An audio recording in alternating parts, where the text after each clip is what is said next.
आप सभी का स्वागत है डीजे सर के इस चैनल पर। मैं हूं शशि और पहली बार जो स्टूडेंट आए हैं उनको कुछ मैं बता दूं। पुराने वाले विद्यार्थी जानते ही होंगे, ये जो क्या है नागरिक शास्त्र के अति लघु जो है प्रश्नोत्तर है और क्या है 2025 में होने वाले बोर्ड एग्जाम के लिए महत्वपूर्ण होंगे। ध्यान रखिएगा, सिविक्स के वेरी शॉर्ट टाइप क्वेश्चन जो है आपको कराया जा रहा है और 141वें प्रश्न से क्या है यहाँ पर स्टार्टिंग होगा। इसके जो है पहले भी कई सारे पार्ट बनाए जा चुके हैं, तो जो नए विद्यार्थी आए हुए हैं तो इस वीडियो को देखने के बाद वो जो है क्या है पिछले वीडियो को देख लेंगे। तो प्रश्न नंबर 141 से शुरू करेंगे हम लोग आज। अगर आपको पसंद आएगा तो इसे लाइक करके शेयर जरूर करिएगा। ध्यान रखिएगा, एग्ज़ाम जो है आपके नज़दीकी आ रहे हैं तो ध्यान से जो है सभी वीडियो को देखिए। लाइन वाइज आपके लिए बनाया जा रहा है, शेयर करिए, इससे हमारा भी फ़ायदा है और आपका भी। और ध्यान रखिएगा, बहुत जगह हो सका जाए बीच में कुछ आपसे कमेंट भी पूछा जाता है तो वो आप ही के लिए होता है, आप ही के जो है नॉलेज ज्ञान बढ़ाने के लिए होता है, तो उसका जो है उत्तर जरूर दें। तो चलिए प्रश्न नंबर 141 शुरू करते हैं। कक्षा 12 के लिए ये वीडियो है। बहुजन समाज पार्टी बीएसपी की स्थापना कब हुई? प्रश्न नंबर क्या है हम लोग का 141 है। बहुजन समाज पार्टी बीएसपी की स्थापना कब हुई? आप लोग पार्टी का नाम सुन रहे होंगे और अच्छे से जो है क्या है जानते होंगे। बहुजन समाज पार्टी में जो बोल रहा हूँ वो आप लोग सुन रहे होंगे। ध्यान रखिएगा, बहुजन समाज पार्टी यानी कि बीएसपी की स्थापना कब हुई? 1984 में। बहुजन समाजवादी पार्टी कहाँ के? उत्तर प्रदेश में। ये बहुत ही ज़्यादा फेमस है। इसकी मुख्य लीडर कौन है ये आप लोग क्या है कमेंट में हमें बताइएगा। प्रश्न नंबर 142 है। किसे क्या है भारतीय राजनीति का युग परिवर्तनकारी नेता कहा जाता है? कौन सा जो है क्या है भारतीय राजनीति में जो है नेता हुआ है जो क्या है उसे युग परिवर्तनकारी कहा जाता है? तो ऐसे कौन से नेता हैं?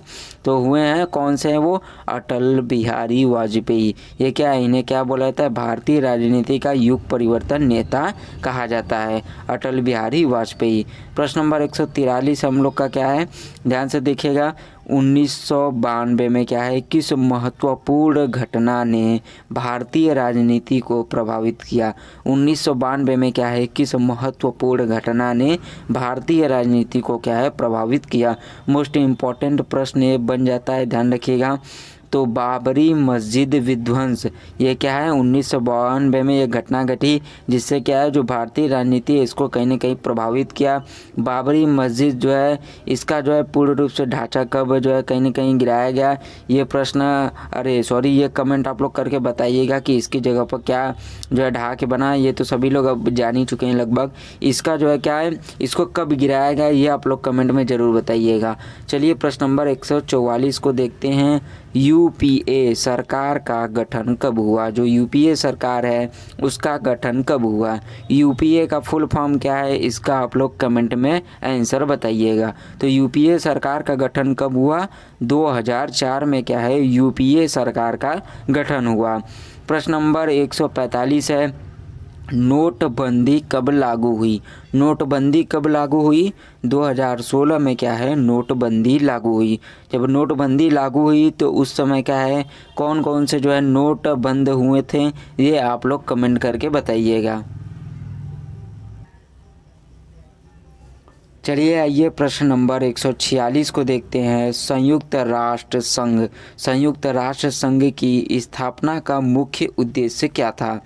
तो सही आंसर क्या है? शांति और सुरक्षा बनाए रखना। संयुक्त राष्ट्र संघ क्या है ये कहीं न कहीं विश्व स्तर पर एक संगठन है। इसकी स्थापना का जो मुख्य उद्देश्य क्या था वो पूछा जा रहा है। तो सही आंसर आपका क्या है? शांति और सुरक्षा बनाए रखना। संयुक्त राष्ट्र संघ की स्थापना कब हुई थी ये आप मुझे कमेंट करके बताइएगा और मैं आपको कुछ हिंट देता हूँ। देखिए संयुक्त राष्ट्र संघ की स्थापना उस समय हुई जब क्या है द्वितीय विश्व युद्ध कहीं ना कहीं मतलब जो है समाप्त हुआ था। तो उस समय क्या है विश्व में जो है क्या है शांति और सुरक्षा बनाए रखने के लिए इसकी स्थापना किया गया, क्योंकि जो विश्व भर में जो जिस हिसाब से युद्ध हुए थे, खासकर में जो जापान के 2 शहरों पर परमाणु बम गिराए गए थे और भी द्वितीय विश्व युद्ध में जहाँ भी युद्ध हुआ था बहुत बड़े स्तर पर क्या है जनमाल और भी बहुत तमाम तरीके की जो है हानियाँ हुई थी आर्थिक स्तर पर और भी तरीके में देखा जाए तो संयुक्त राष्ट्र संघ की स्थापना कब हुई ये आप मुझे कमेंट करके बताइएगा, उसका ईयर कि इतने सन में हुआ या इतने ईस्वी में। चलिए आगे के प्रश्न के तरफ बढ़ते हैं। प्रश्न नंबर 147 को देखते हैं हम लोग। क्या है नाटो का मुख्य उद्देश्य क्या है। मोस्ट इम्पॉर्टेंट ये प्रश्न हो जाता है। कहीं ना कहीं नाटो की स्थापना से संबंधित प्रश्न भी पूछे जाते हैं। तो 4 अप्रैल क्या है 1949, ध्यान रखिएगा 4 अप्रैल हो गया आपका। 4 अप्रैल 1949 को क्या है नाटो की जो है स्थापना हुई थी। और इसका मुख्य उद्देश्य क्या है सामूहिक रक्षा। ये क्या है सामूहिक रक्षा। देखिए नाटो क्या है, सबसे पहले समझ लीजिए नाटो देखिए क्या है सैन्य गठबंधन है, ध्यान रखिएगा। एक गठबंधन कहें या संगठन, नाटो एक संगठन है, उस समय किया गया था। तो इसका उद्देश्य यही है कि अगर एक देश पर हमला होता है तो हम क्या है सभी देश जो इससे जुड़े रहेंगे वो भी मानेंगे कि हमारे देश पर भी हमला हुआ है। तो सभी मिलजुल कर क्या है जो देश हमला करता है उस पर जो है क्या है हमला करते हैं। नाटो देखिए जब शीत युद्ध का दौर चल रहा था, किसका शीत युद्ध का दौर चल रहा था, अंग्रेजी में कहें तो कोल्ड वार सीजन जब चल रहा था, तो उस समय क्या है नाटो बनाया गया था। मैंने आपको बताया 4 अप्रैल 1949 को क्या है नाटो की स्थापना हुई थी। जब शीत युद्ध का दौर चल रहा था तो विश्व क्या है विश्व जो है द्विध्रुवीय भागों में बटा था।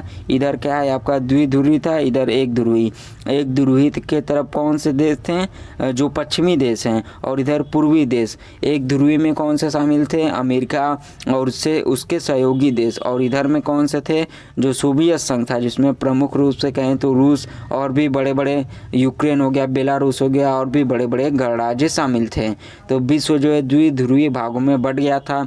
तो दोनों क्या है जो दोनों महाशक्तियाँ थी जब शीत युद्ध का दौर चला था, 2 महाशक्तियाँ थे, एक यूएसए यानी कि अमेरिका हो गया और एक क्या था यूएसएसआर यानी कि कहें तो सोवियत संघ जिसे बोला जाता है। 2 महाशक्तियाँ थी।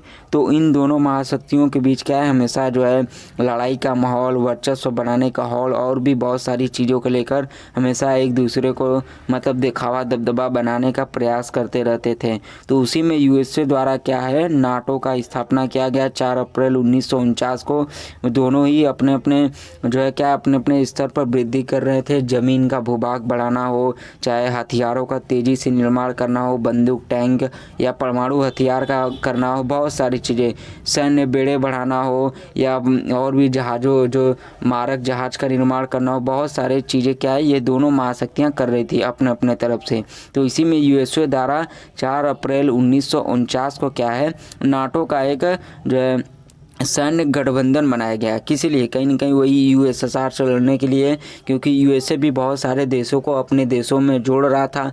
तो यूएसए जो है क्या है नाटो का सैन्य गठबंधन बनाता है। इसका उद्देश्य यही था कि अगर यूएसएसआर द्वारा या कोई भी जो विरोधी हैं दूसरी महाशक्ति उसके कोई भी सदस्य देशों द्वारा या यूएसएसआर ही स्वयं मिलकर अगर यूएसए में शामिल किसी भी देश पर क्या है हमला कर देता है तो नाटो जो सैन्य गठबंधन है इससे जो जुड़े लोग रहेंगे वो क्या है अपने पर भी हमला मारेंगे जो है क्या है मानेंगे, और सब लोग मिलकर क्या है जो यूएसएसआर है अगर ये हमला किया तो इस पर सब लोग मिलकर मारेंगे। नाटो का उद्देश्य यही था। ये तो यही क्या है देखिए सामूहिक रक्षा बता रहा है, यही क्या है मुख्य उद्देश्य है। सामूहिक मतलब समूह में क्या है रक्षा करना। मतलब अब एक नाटो में एक देश तो है नहीं। हाँ, एक देश से याद आया, वर्तमान में नाटो में कितने सदस्य देश हैं ये आप लोग कमेंट करके बताइएगा। तो नाटो में कई सारे देश है, 1-2 देश नहीं है, कई सारे हैं। तो कई देश हैं तो मान लीजिए एक देश क्या है एक देश पर हमला कर देता है। मान लीजिए ए नाम का देश है और वो किस पे हमला कर देता है बी पे। तो बी पे हमला कर दिया तो ये सब क्या है नाटो के ग्रुप हैं, सभी लोग मिले हुए हैं।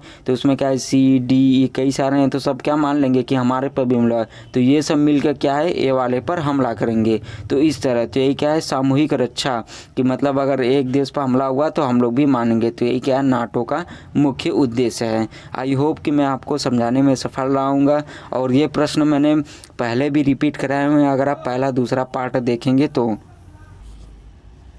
तो आई होप कि आपको समझ में आया होगा ये प्रश्न अच्छे से। चलिए आगे की तरफ बढ़ते हैं। ध्यान रखिएगा नाटो से संबंधित प्रश्न पूछे जाते हैं, इसीलिए मैंने इसको जो इतना विस्तार से बताया कि नाटो कब उभरा। और ध्यान रखिएगा ये नाटो अभी भी है, इसीलिए वर्तमान में इसके सदस्यों की संख्या कितनी है ये ज़रूर कमेंट करके बताइएगा। और इसके साथ ही इसका मुख्यालय कहाँ पर है। प्रश्न नंबर 148 को देखते हैं। ब्रिक्स का गठन कब हुआ। ब्रिक्स का गठन कब हुआ? ब्रिक्स का बहुत ही चर्चा होता है। अभी वर्तमान में बात करें तो ब्रिक्स करेंसी की बात हो रही थी, जिसे क्या है कहीं ना कहीं क्लियर हो गया कि नहीं हो सकता है, अभी नहीं बनेगा। तो ब्रिक्स का गठन कब हुआ? ब्रिक्स ध्यान रखिएगा, एक कहीं ना कहीं क्या है ब्रिक्स, देखिए इसको, आइए देखते हैं, BRICS, ये हो गया। देखिए कुछ इस तरह से ब्रिक्स है। क्या हो गया? ब्रिक्स का गठन कब हुआ? तो ब्रिक्स का गठन कब हुआ? 2009 में क्या है ब्रिक्स का गठन हुआ था। ध्यान रखिएगा, ब्रिक्स का अभी विस्तार हुआ है वर्तमान में, अभी भी जो है इसका हाल ही में कुछ महीना हो रहा है। इसका क्या हुआ? बैठक हुआ था रसिया में, रसिया के शहर में। तो इस समय इसके सदस्य देशों की संख्या बढ़ी है। तो इस समय टोटल इसमें कितने शामिल देश हो गए हैं, उन देशों के नाम आप लोग ज़रूर कमेंट करिएगा।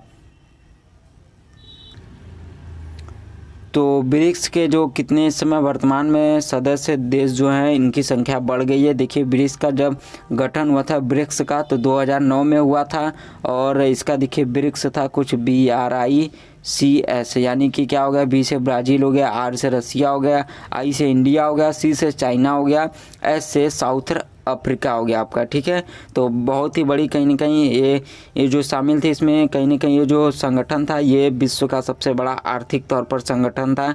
अभी भी है, था नहीं है, तो जब उस समय बना था तो सबसे बड़ा संगठन बताया गया, और अभी भी है ये। इस समय इसका और भी विस्तार हुआ है। ध्यान रखिएगा, ब्रिक्स से संबंधित क्वेश्चन जरूर पूछे जाते हैं। इस समय वर्तमान में इसके सदस्य देश बढ़ चुके हैं, तो हो सकता है प्रश्न को घुमा के भी पूछ दिया जाए, हो सकता है। तो वैसे ज़रूरी नहीं वैसे आपके आउट ऑफ सिलेबस हो जाए, लेकिन हो सकता है पूछ दिया जाए, तो तैयार रखिएगा। इसीलिए मैं आपसे पूछ रहा हूँ कि वर्तमान में इसके सदस्य देश कितने हैं। वैसे शुरू में देखा जाए जब इसकी स्थापना हुई थी तो उसमें केवल 5 थे। कौन कौन? ब्राज़ील, रसिया, इंडिया, चाइना, साउथ अफ्रीका। ठीक है, इंडिया, भारत हो गया, रसिया और चाइना, तो 5 सदस्य देश का क्या है, 5 जो है सदस्य देश मिलकर ब्रिक्स का जो है निर्माण किए, गठन किए थे 2009 में। इनके बीच यही है कि व्यापार को बढ़ावा देना, और भी बहुत सारे, मेन तौर पर व्यापार खुद की मतलब जो है आर्थिक तौर पर क्या है वृद्धि करना। प्रश्न नंबर 149 को देखते हैं। गुट निरपेक्ष आंदोलन की शुरुआत, आंदोलन है उसका शुरुआत कब हुआ? मोस्ट इम्पॉर्टेंट प्रश्न बन जाता है 1961 में। गुट निरपेक्ष आंदोलन की शुरुआत भी उसी समय हुई जब शीत युद्ध का दौर चल रहा था, क्योंकि बहुत सारे ऐसे देश थे जो कि क्या है नव स्वतंत्र हुए थे, या कहीं न कहीं गरीबी और भी बहुत सारी समस्याओं से जो है क्या उलझ रहे थे। धीरे धीरे अभी विकास कर रहे थे, विकास छोड़िए, विकास के एकदम जीरो लेवल से कहीं न कहीं स्टार्ट हुए थे बहुत ही। तो तुरंत ही जब युद्ध चल रहा था, जब 2 महाशक्तियाँ थी, USA और आपका USSR, अमेरिका और सोवियत संघ, तो इन दोनों के जो बनाए हुए क्या थे सैन्य गठबंधन, चाहे नाटो हो गए, चाहे आपका वार्सा संधि हो गया सोवियत संघ का, नाटो किसका हो गया अमेरिका का, और भी इनके जो दोनों महाशक्तियों के नियम कानून थे, इनमें क्या है ऐसे देश शामिल नहीं होना चाहते थे। तो इन्होंने क्या है गुट निरपेक्ष आंदोलन का क्या है रुख अपनाया, और इसकी शुरुआत कब हुई? 1961 में। तो ऐसे देश गुट निरपेक्ष आंदोलन अपनाए। इसमें यही था क्या है कि हम जो है किसी भी देश में शामिल नहीं होंगे, या किसी भी महाशक्ति किसी भी महाशक्ति में शामिल नहीं होंगे, और न ही किसी का पक्ष लेंगे, और न ही हम कोई भी युद्ध में भाग लेंगे, न ही किसी का समर्थन करेंगे। ठीक है, यही गुट निरपेक्ष आंदोलन था। तो इसकी शुरुआत 1961 में हुई। कई सारे देश जो है इसमें मिलकर भाग लिए। प्रमुख नेताओं के आप कमेंट करके नाम बताइएगा। प्रश्न नंबर 150 को देखते हैं। अंतर्राष्ट्रीय न्यायालय कहाँ स्थित है? अंतर्राष्ट्रीय न्यायालय कहाँ स्थित है? हेग, नीदरलैंड में क्या है अंतर्राष्ट्रीय न्यायालय स्थित है। इसका अंग्रेजी में नाम बहुत ही अच्छा है, कमेंट करके बताइएगा। फुल नाम नहीं, शॉर्टकट में अगर जाएंगे तो बड़ा ही अच्छा है, तो कमेंट करके ज़रूर बताइएगा इसको। चलिए आइए अब 151वें प्रश्न को देखते हैं और आगे बढ़ते हैं। यूरोपीय संघ का मुख्यालय कहाँ है? यूरोपीय संघ क्या है? यूरोपीय देशों का कहीं न कहीं एक संघ है जो कि आर्थिक, राजनीतिक और भी तौर पर जो है आर्थिक रणनीति मुख्य हो जाता है इसका जो है। उसी तौर पर क्या है ये संघ बनाया गया है, उस पर ध्यान केंद्रित करना। यूरोपीय संघ यूरोपीय देशों का एक संगठन है, इसका मुख्यालय कहाँ है? ब्रुसेल्स। यूरोपीय संघ की भी एक अपनी मुद्रा है, यानी कि जो यूरोप के देश हैं, यूरोपीय संघ का मुद्रा क्या है? यूरो है, कुछ इस तरह। ये क्या है? यूरोपीय संघ के जो है देश है उनकी मुद्रा है। तो इसका मुख्यालय कहाँ है? ब्रुसेल्स, जो कि क्या है? बेल्जियम की राजधानी है। प्रश्न नंबर 152 के देखते हैं, यूरोपीय संघ की स्थापना कब हुई? यूरोपीय संघ की स्थापना कब हुई? तो 1993 में क्या है? यूरोपीय संघ की स्थापना हुई। अच्छा ध्यान रखिएगा, मैंने ऊपर आपको बताया कि यूरोपीय जो संघ है उसका एक मुद्रा भी है, जिसे मैंने क्या बताया? यूरो। तो यूरो को कब स्वीकार किया गया था और यूरोपीय संघ में शामिल ऐसा कौन सा देश था जिसने क्या है यूरो को स्वीकार करने से मना कर दिए? आप कमेंट करके बताइएगा। अगर आप पुराने स्टूडेंट हैं, मेरे जो है पिछले वीडियो आप लोगों ने देखा होगा तो आपको अच्छी तरह याद होगा। मैंने अच्छी तरह से बताया है कि जो है यूरो मुद्रा को कब जो है क्या है यूरोप की जो मुद्रा है उसको जो है कब जो है लागू किया गया और कब आया था। तो ध्यान रखिएगा, ये कमेंट में ज़रूर बताइएगा। प्रश्न नंबर 153 की तरफ बढ़ते हैं। चीन की आर्थिक शक्ति का मुख्य आधार क्या है?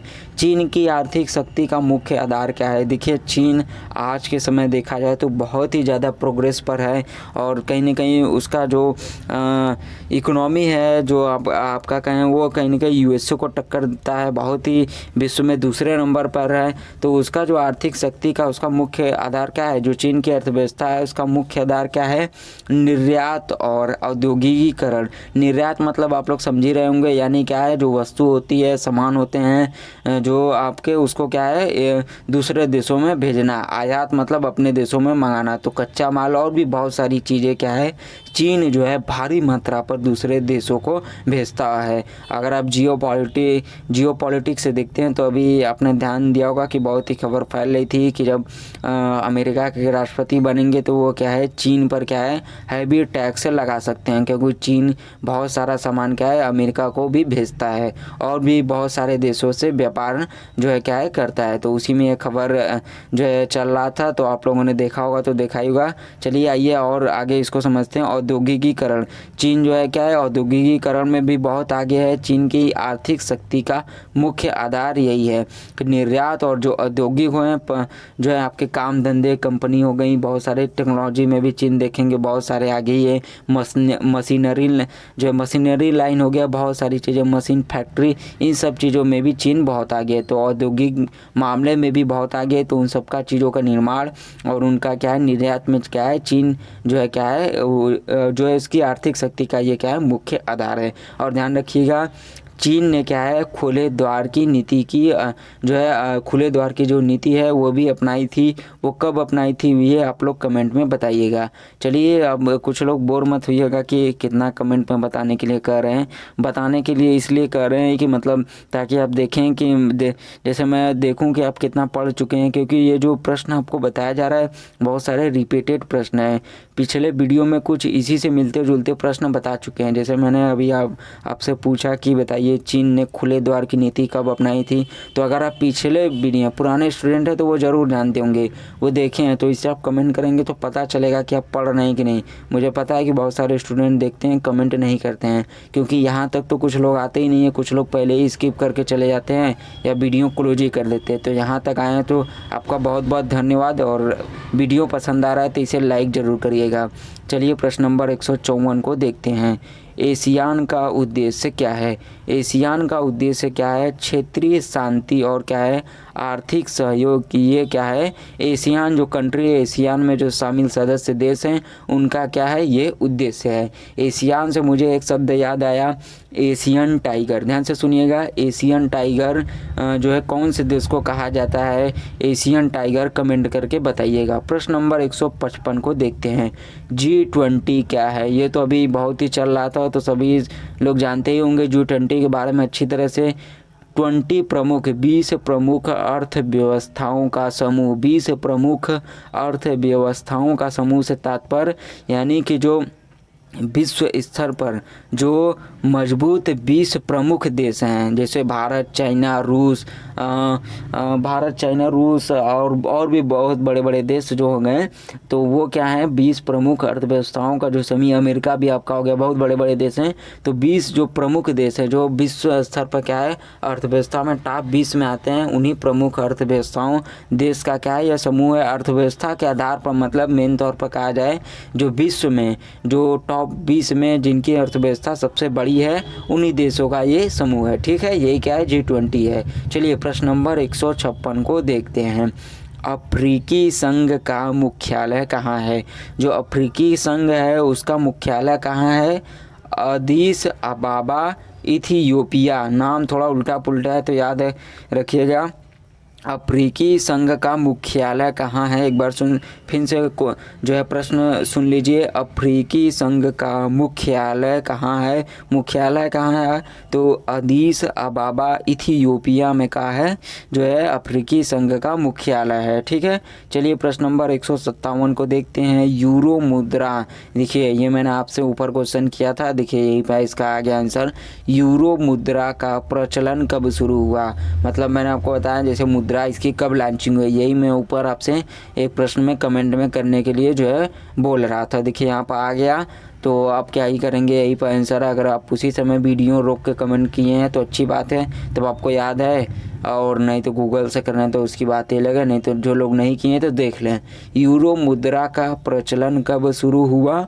2002 में क्या है यूरो मुद्रा का प्रचलन शुरू हुआ। लेकिन इसमें एक प्रश्न अभी भी बाकी है, कौन जब उसका मुद्रा का प्रचलन हुआ था, या यूरोपीय देश जो देश हैं, यूरोपीय देश जो देश हैं तो उनके द्वारा जो है उनकी कमेटी थी, तो उनके द्वारा जब यूरो मुद्रा को जो है क्या है अपनाया गया, स्वीकारा गया, उसमें से कुछ ऐसे देश हैं जिन्होंने क्या है यूरो मुद्रा का स्वीकार नहीं किया। तो उन प्रमुख देशों के आप नाम जरूर बताइएगा, एक आध दो हैं, एक आध के तौर पर हैं, तो उनका नाम जरूर बताइएगा। प्रश्न नंबर 158 को देखते हैं। चीन की नीतियों को क्या कहा जाता है? चीन की नीतियों को क्या कहा जाता है? समाजवादी बाजार अर्थव्यवस्था, ये क्या है? चीन की नीतियों को कहा जाता है समाजवादी बाजार अर्थव्यवस्था। प्रश्न नंबर 159 को देखते हैं। 159 क्या है हम लोग का प्रश्न? जापान की आर्थिक मजबूती का मुख्य कारण क्या है? जापान की आर्थिक मजबूती का मुख्य कारण क्या है? तकनीकी प्रगति। जापान आप लोग देख ही रहे होंगे कि तकनीक के मामले में कितना तेज है, ये तो हम सभी लोग जानते हैं, चाहे जापान का बुलेट ट्रेन हो गया, चाहे और भी बहुत सारी चीज़ें।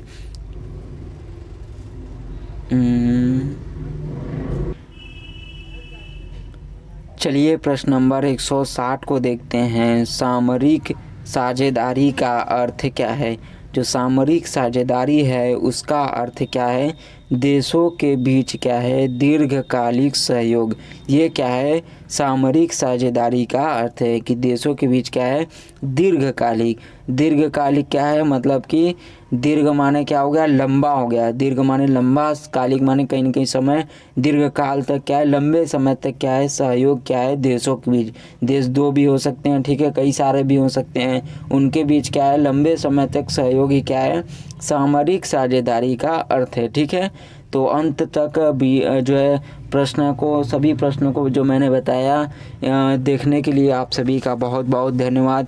और एक बार फिर से बता दूं कि ये नागरिक शास्त्र के अति लघु प्रश्न उत्तर थे।